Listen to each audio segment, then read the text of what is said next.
Hey guys, it's Nakia from Pink Sands Group. So I've got my water today because I've been choking like crazy. But choking, a lot of people are choking on this 50-year mortgage that Trump said that he may be looking to do. So as a realtor, I wanted to weigh in on it.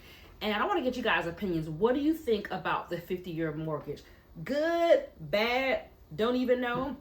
Well, the thing is, there was a time when there was no 30-year mortgage, believe it or not. 15 years and less, and I think people were in a bit of an uproar when that happened, but it helped people get into the door of home ownership. So could the 50-year mortgage do the exact same thing? Well, it's anybody's guess, but let's look at it like this. 50-year mortgage, what does that mean to you as a buyer for a 50-year mortgage versus a 30-year mortgage? Well, you can actually save some money on your monthly payment. That's one of the big pieces of it, is about the affordability. We've been hearing that word tossed around quite a bit lately. So affordability with the 50-year mortgage, you can save monthly on your payment. It's just like when you buy a car and you're car shopping and you've got the 60-month payment option, 72-month payment option, and I've seen lately the 84-month payment option. So as you know, if you've been car shopping, that's going to change your payment based off how long you stretch that bad boy out. So same thing with housing. It'd be based on how long that payment is stretched out. So think of the people that were comparing a 15-year mortgage to a 30-year mortgage. The 30-year mortgage may have been more favorable to people because guess what? It's stretched out a bit, and it's a lower payment. So a lot of people are in an uproar. Well, 50-year mortgage, you're gonna never pay this house off and you're always gonna be in debt forever, and it just makes no sense. But think about it. Have you thought about the fact that, who stays in their house 30 years? Gone are the days where, our parents and our parents' parents bought their homes and stayed in them until it was paid off, and lived there forever, raised the kids there, the grandkids, everybody came back to that same house. A lot of people aren't doing that now. People stay in their houses on average 3 to 5 years, because think about it, you move for different reasons. You may move for a job, to relocate. You may not like your neighborhood any longer. You may move for schools because you're having children, or even because you have a growing family and you've outgrown your home. There are so many reasons why people tend to move, and you may have been in that situation yourself, thinking that, having the mindset of, well, we're never going to pay it off. Are you going to stay there 50 years or even 30 years? If you have a 30-year mortgage, do you plan to stay in your home 30 years? So then there's also the argument, well, you'll never build equity. Well, the thing is, we don't have a crystal ball.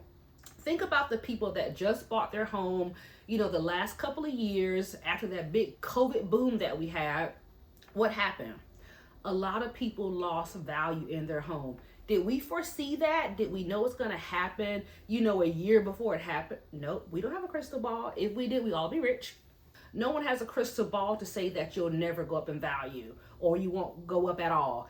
It'll probably go up a lot slower. I can agree with that. But just like when we had the COVID market, no one anticipated for their equity to go up so fast. So we really don't know in that aspect what will happen.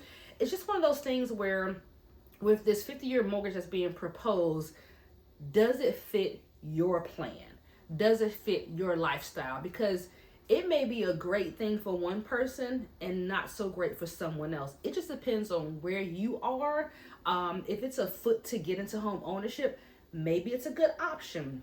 I'm not a lender, but have you thought of the fact that, well, I can get into this property, then I can refinance it later to a 30-year mortgage? Because there are people that actually get the 30-year mortgage and they refinance it to a 15-year mortgage because they want to pay it off sooner. That's a thing. Why can't you do that with a 50-year mortgage? You got to think of these things and think of, okay, what is the opportunity for me if this was a viable option? Just weighs the pros and cons like you do with anything else. Because one thing we do know with the 50-year mortgage, if you tend to pay that off, you're going to pay a whole lot. I know we sit at the closing table a lot of times and with our first time home buyers, and so the attorney will show you the amortization schedule, and you'll look at the house that you bought for $300,000, And then you look at that last little page and it says this is how much you would have paid for this home once it's paid off with your interest and everything. And it's like a shock. Everybody's eyes get really big. They're like, wait a minute, I bought this house for $300,000, but you mean to tell me I'm gonna pay $500,000 for it when it's said and done, or somewhere around there? Yeah, it's crazy. So imagine a 50-year mortgage. You may go from a $300,000 house, and who knows how high it's gonna be. It may be like $700,000 by the time you pay it off, if you decide to pay it off. So you've got to look at both angles of it, both aspects of it, and does it work for you? I guess my opinion on it is, I think it could be a good thing to get your foot in the door, but also it could be a hindrance. What if you get your foot in the door and you have the idea of refinancing it later, but you lost your job, or your credit score has gone down, or things like that? You know, you've got to look at all factors. What do you guys think? Do you think a 50-year mortgage is a good thing? Do you think it's a bad thing?